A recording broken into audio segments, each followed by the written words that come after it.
ନମସ୍କାର। ନମସ୍କାର। କମ୍ୟୁନିଟିର ସମସ୍ତ ମେମ୍ବର ମାନଙ୍କୁ ମୋର ମଧ୍ୟ ପ୍ରଣାମ।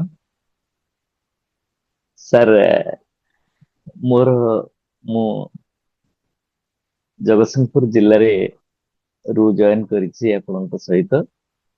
ମୁଁ ଏଠି ଗୋଟେ ମହିଳା କଲେଜ ଅଛି, ସେଠି ରସାୟନ ବିଜ୍ଞାନର ଅଧ୍ୟାପକ ଅଛି।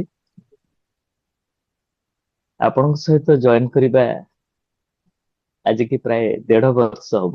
2025 ଅକ୍ଟୋବର ମାସରେ ମୁଁ ଆପଣଙ୍କ ସହିତ ବାନ୍ଧି ହେଇଥିଲି ଏବଂ ବାନ୍ଧି ହେଇଥିଲି ଏଇଭଳି ଭାବରେ ଆମର ମଧୁମିତା ମ୍ୟାଡାମଙ୍କର ମିଷ୍ଟର ଯିଏ ସତ୍ୟ ସାର୍, ସେ ମୋର ବହୁତ ଆଗରୁ ମୋ ସହିତ ପରିଚିତ। ସାର୍ଙ୍କର ଥରେ ଷ୍ଟାଟସ ରେ ଆପଣଙ୍କର ଯୋଉ ଫ୍ରି ୱେବିନାର କ୍ଲାସ ପାଇଁ ଗୋଟେ ମାନେ ମୁଁ ଦେଖିଲି କ୍ଲିପଟେ ସାର୍ଙ୍କ ଷ୍ଟାଟସ ରେ। ଆଉ ସାର୍ କଲେଜରେ ପ୍ରାୟ ସେ ସମୟରେ ଭୁବନ କଲେଜରେ ଥାନ୍ତି, ବହୁତ ବ୍ୟସ୍ତ ସବୁବେଳେ ଅଫିସିଆଲ କାମରେ ଥାନ୍ତି। ତେଣୁ ମୁଁ ଆଉ ସାର୍ଙ୍କୁ କିଛି ପଚାରି ପାରିଲିନି। ଇଭିନିଂ ରେ ଫେରି ସେଇଦିନ ମୁଁ ସାର୍ଙ୍କ ସହିତ କଥା ହେଲି। ମୁଁ କହିଲି ସାର୍, ଆପଣ ଏଇ ଯୋଉ ଷ୍ଟାଟସ ଦେଇଛନ୍ତି ତା ଦେହରେ ଯୋଉଟା ଲେଖା ହେଇଛି ପାୱାର ଅଫ ସବକନସିୟସ ମାଇଣ୍ଡ, ସାର୍ ଏଇଟା କଣ? ମୁଁ ଟିକେ ଜାଣିବା ପାଇଁ ଚାହୁଁଛି। ଆଉ କୋଭିଡ ପରେ ପରେ ପ୍ରାୟ ସବୁ ଲୋକମାନେ ଯେମିତି ମାନେ ବ୍ୟସ୍ତତା, ଆଞ୍ଜାଇଟି, ଗୋଟେ ଡିପ୍ରେସଡ ମାଇଣ୍ଡ ସେଟ ରେ ଥାନ୍ତି। ମତେ ବି ସେମିତି ଗୋଟେ ମାନେ ଡିପ୍ରେସ ଟିକେ ଲାଗୁଥାଏ।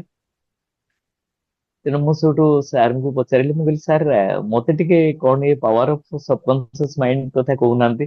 ନା ସାର୍, ଆପଣ ଗୋଟେ କାମ କରନ୍ତୁ, ୟା ଦେହରେ ଗୋଟେ ଲିଙ୍କ ଅଛି, ଆପଣ ଆଜି ଆପଣଙ୍କର ଜୁମ୍ ଆପ୍ ଅଛି। ମୁଁ କହିଲି ହଁ ସାର୍।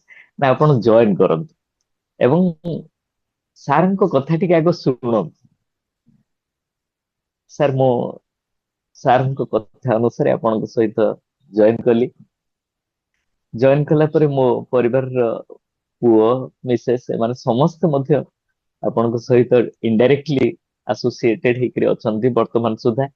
ଏବଂ ମୁଁ କଣ ପାଇଛି ଯଦି ମତେ ପଚରା ଯାଏ, ସାର୍ ମୁଁ ଗୋଟେ ବଡ କଥା, ଫାଷ୍ଟ କ୍ଲାସରେ ଆପଣ ମତେ ପଚାରିଥିଲେ ଯେ ସାର୍ ଆପଣ କାହିଁକି ଜଏନ କରିଛନ୍ତି ମୋ କ୍ଲାସରେ? ମୁଁ କହିଥିଲି ସାର୍, ମୁଁ କେବଳ ମାନେ ଖୁସିରେ କେମିତି ଜୀବନ ଯିବାକୁ ହବ ସେଇ କଳା କୌଶଳ ଆପଣଙ୍କ ପାଖରୁ ଶିଖିବା ପାଇଁ ଜଏନ କରିଛି, ଆଉ କିଛି ମୋର ଆବଶ୍ୟକ ନାହିଁ। ଏବଂ ଦୀର୍ଘ 1.5 ବର୍ଷ ପରେ ମୋର ଅନୁଭବ ହଉଛି ଯେ ମୋର ଜଏନ କରିବା ଆପଣଙ୍କ ସହିତ ମାନେ ସାର୍ଥକ ହେଇଛି। ଏବଂ ମୋର ଯାହା ଯାହା ସମସ୍ୟା ସବୁ ଥିଲା ସବୁ ଗୁଡାକ ତ ମୁଁ ଏକ୍ସପ୍ରେସ କରିପାରୁନି, କିନ୍ତୁ ପ୍ରାୟ ସବୁ ସମସ୍ୟାର ସମାଧାନ ମୁଁ ପାଇଛି। ଏବଂ ଏବେ ମୋ ପରିବାର ସହିତ ଏବଂ ମୋର ସମସ୍ତ କମ୍ୟୁନିଟି ମେମ୍ବର ମାନଙ୍କ ସହିତ ମୁଁ ଏକଦମ ଗୋଟେ ସୁନ୍ଦର ଜୀବନ ଜିଉଛି। ୱାର୍କ ପ୍ଲେସ ଠୁ ଆରମ୍ଭ କରି ପରିବାର, ସାମାଜିକ ଜୀବନ ଏବଂ ସାମାଜିକ ପ୍ରତିଷ୍ଠା ଏବଂ ଖୁବ ଗୋଟେ ଭଲ ଲାଇଫ ଷ୍ଟାଇଲରେ ଜୀବନଟାକୁ ମଧ୍ୟ ଜିଉଛି। ତେଣୁ ସେଥିପାଇଁ ମୁଁ ଆପଣଙ୍କ ପାଖରେ ଚିର ଋଣୀ ଏବଂ କୃତଜ୍ଞତା ଜ୍ଞାପନ କରୁଛି। ସାର୍ଙ୍କୁ ମଧ୍ୟ, ସତ୍ୟ ସାର୍ଙ୍କୁ ମଧ୍ୟ କୃତଜ୍ଞତା ଜ୍ଞାପନ କରୁଛି। ମଧୁମିତା ମ୍ୟାଡାମଙ୍କୁ ମଧ୍ୟ କୃତଜ୍ଞତା ଜ୍ଞାପନ କରୁଛି ଯେ ଆପଣଙ୍କ ସହିତ କନେକ୍ସନ ମତେ ଦେଇ ଦେଇଛନ୍ତି। ଏବଂ ଆଶା ମୋର ସେ ଲାଇଫ ଲଙ୍ଗ ଆପଣଙ୍କ ସହିତ ଏମିତି ଆସୋସିଏଟେଡ ହେଇଥାଏ। ଏବଂ ମୋ ପରିବାରର ସମସ୍ତ ମେମ୍ବର ମାନଙ୍କୁ ମଧ୍ୟ ମୁଁ ଚାହୁଁଛି ଯେ ସେମାନେ ମଧ୍ୟ ଆପଣଙ୍କ ସହିତ ଟିକେ କନେକ୍ଟ ହେଇକି ରୁହନ୍ତୁ ଏବଂ ସମସ୍ତେ ଖୁସିରେ ରୁହନ୍ତୁ। ମୋ କମ୍ୟୁନିଟି ମେମ୍ବର ମାନେ ସମସ୍ତେ ଖୁସିରେ ଥାନ୍ତୁ। ଆପଣ ସବୁବେଳେ ସୁସ୍ଥ ଥାନ୍ତୁ। ଆଉ ଏମିତି ଆମକୁ ସୁନ୍ଦର ସୁନ୍ଦର ଜୀବନ ଯିବାର କଳା କୌଶଳ ପ୍ରଦାନ କରିଥାନ୍ତୁ। ଏତିକି କହୁଛି। ସାର୍, ଅଶେଷ ଅଶେଷ ଧନ୍ୟବାଦ। ସମସ୍ତଙ୍କୁ ଧନ୍ୟବାଦ। Thank you. Thank you so much. God bless you. Go ahead. बहुत सुंदर और बढ़िया अनुभूति अच्छे। मो सार घरको भी होम विजिट करी